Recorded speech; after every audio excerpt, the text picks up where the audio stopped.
নমস্কার। মুক্ত কণ্ঠের পক্ষ থেকে আপনার কথা নিয়ে আমি আশীষ বসু। জানি না গণতন্ত্র কাকে বলে। যেতে যেতে বিদায়ী বিতাড়িত মুখ্যমন্ত্রী ওই ছেঁচড়া মমতা বন্দ্যোপাধ্যায় আবার 12,000 কনস্টেবলের চাকরি খেয়ে গেলেন।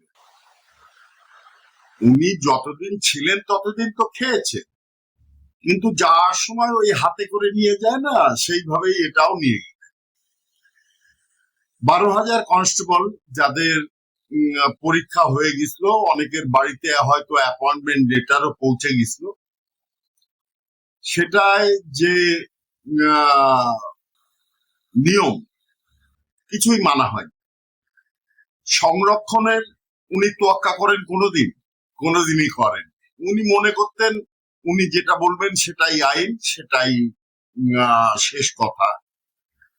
কারণ উনি তো এটাকে ভারত যুক্তরাষ্ট্রের অংশ বলে মনে করতেন না। উনি এটা পৈতৃক সম্পত্তি মনে করতেন, উনি এবং ওনার ভাই।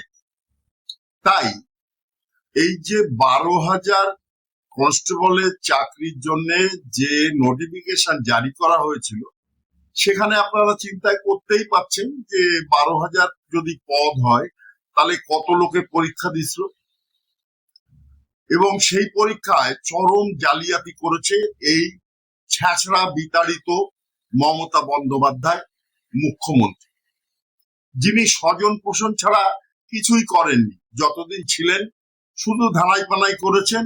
যখনই টাকার প্রয়োজন হয়েছে তখনই একটা রিক্রুটমেন্ট অ্যানাউন্স করেছেন এবং সেটার থেকে যতদূর সম্ভব টাকা খেয়েছে। এই যে 12,000 তাজা যুবক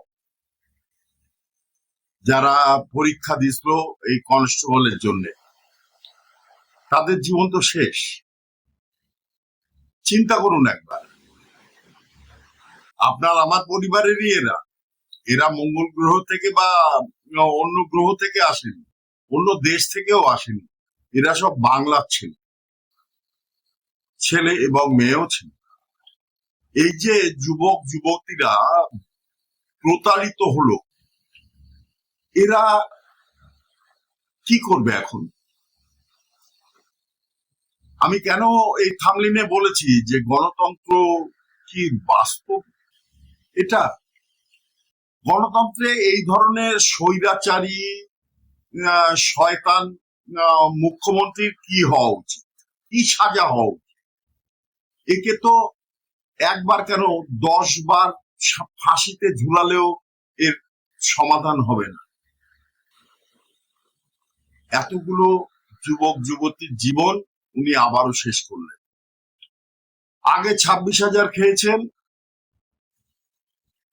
এখনো অনেক ঝুলছে, আরো কয়েক হাজার ঝুলছে, আবার এই 12,000। চিন্তা করুন। আর তার ভাইপো ওই ফেরেববাজ, চোর, চিটিংবাজ, পরিবারটাই জোচ্চোর। দেখুন, ওর ভাই সে পোর্ট ট্রাস্টের জমিতে তারা নিজেরা ঘর করে রয়েছে, সেই ঘরের টাকা তুলে এসছে এতদিন ওই অজিত বন্দ্যোপাধ্যায়। এই ফেরেববাজ মহিলার আর এক ভাইপো কি আভাস বন্দ্যোপাধ্যায়, যে মুখ্য আরোপি হচ্ছে আরজি কর কেসে, অভয়াকাণ্ডে, যে পলাতক, তার কোনো খোঁজই নেই। তাকে বাঁচানোর জন্যই এই মমতা বন্দ্যোপাধ্যায় এত কিছু করেছিল। এরপরেও আপনারা একে ক্ষমা করবেন? একে আপনাদের ইচ্ছে করছে না নিজে হাতে সাজা দিতে? আদৌ কোনো সাজা হবে না এর। কারণ এই সুপ্রিম কোর্টও দেখছি এই মমতা বন্দ্যোপাধ্যায়, অভিষেক বন্দ্যোপাধ্যায়কে বারবার সাপোর্ট করে গেছে।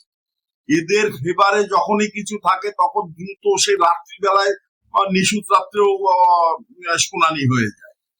আর ডিএ মামলার থেকে শুরু করে দেখুন যতগুলো সাধারণ মানুষের জন্য যত কিছু, সেখানে তারিখ পে তারিখ।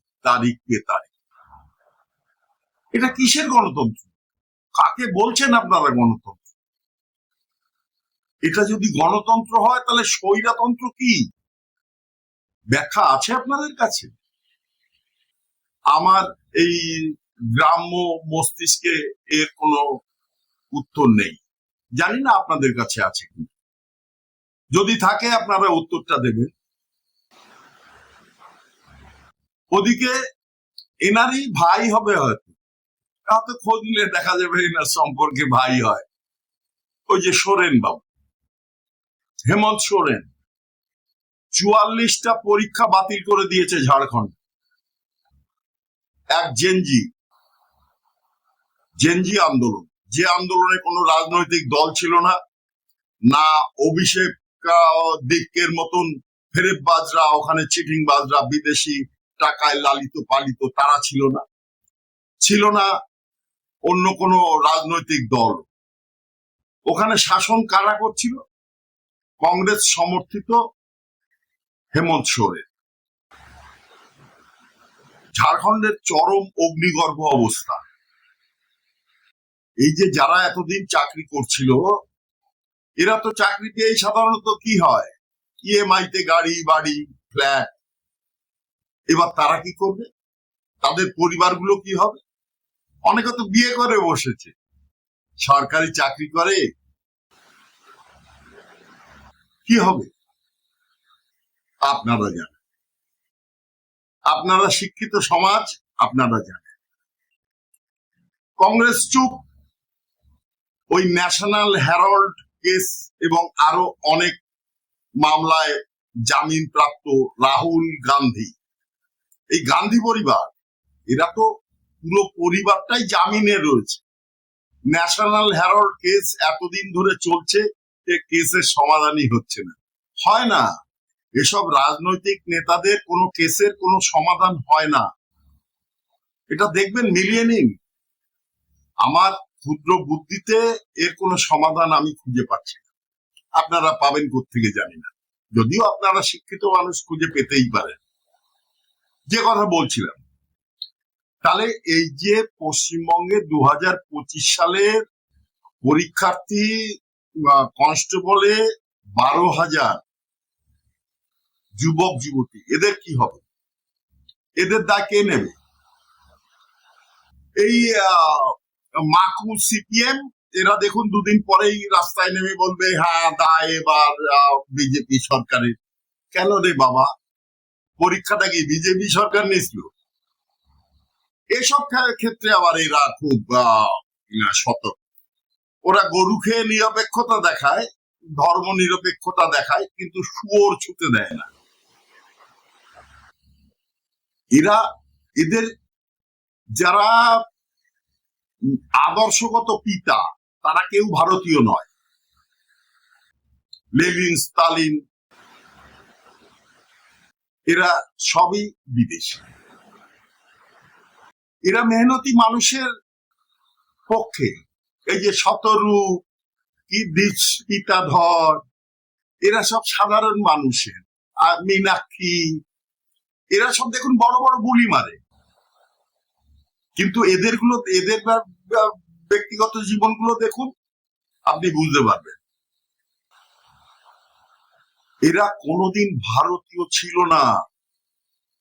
এরা ভারতকে চায় না। তিয়েনম্যান স্কোয়ারে 10,000 যুবক যুবতীকে হত্যা করলো, তা নিয়ে এদের মুখে কোনো কথা নেই।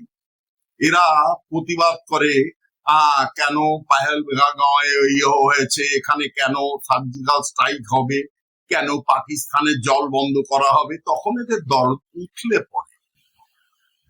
পড়বেই। ভারত বিদ্বেষী যারা, তাদের তো দরদ উঠলে পড়বেই। এরা এখন মমতাকে সহযোগিতা করছে। ওই যে গরিখেকো বিকাশ, ও তো বলছে আমি মমতার পক্ষে আছি, ওর প্রয়োজনে ওর পাশে দাঁড়াবো। বুঝুন, কবে বুঝবেন আপনারা জানেন। আজকে শুভেন্দুকে গালাগালি দিচ্ছেন, বিজেপি সরকারকে গালাগালি দিচ্ছেন, দিন, কোনো সমস্যা নেই।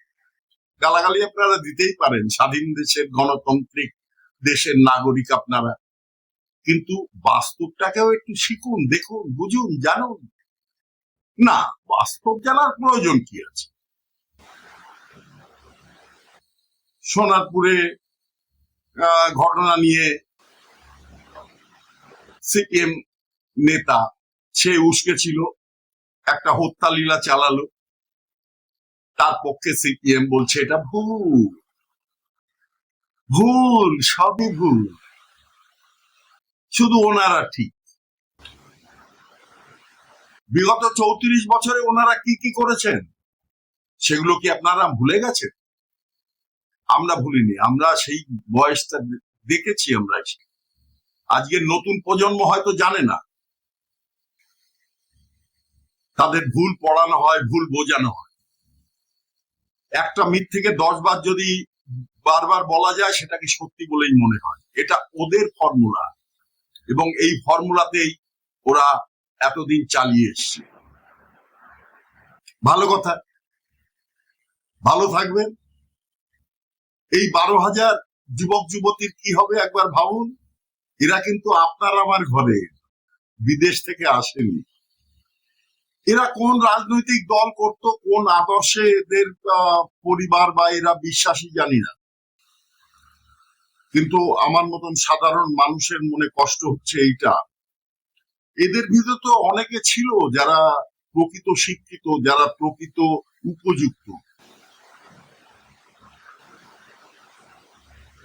অমৃতা সিনহা ম্যাডামের এজলাসে এই কেসটা উঠেছে এবং উনি এর স্থগিতাদেশ দিয়ে দিয়েছেন। মানে যাদের বাড়িতে অ্যাপয়েন্টমেন্ট লেটার পৌঁছেছিল, মিষ্টি খাইয়েছিল, আনন্দে ছিল তারা, অনেকে তো ছেলে বা মেয়ের বিয়েও ঠিক করে ফেলেছে যে চাকরি পেয়ে গেছে, সরকারি চাকরি, এবার বিয়েটা দিয়ে ওদের একটা সংসার তৈরি করে দিই। সব মাঠে কষ্ট হয় না? জানি না আপনাদের কষ্ট হয়,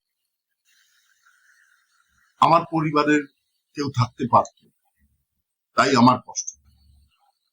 যাই হোক, সবাই ভালো থাকবেন, খুশি থাকবেন, সুখে থাকবেন। ভারত মাতা কি জয়। জয় হিন্দ, জয় মহাকাল।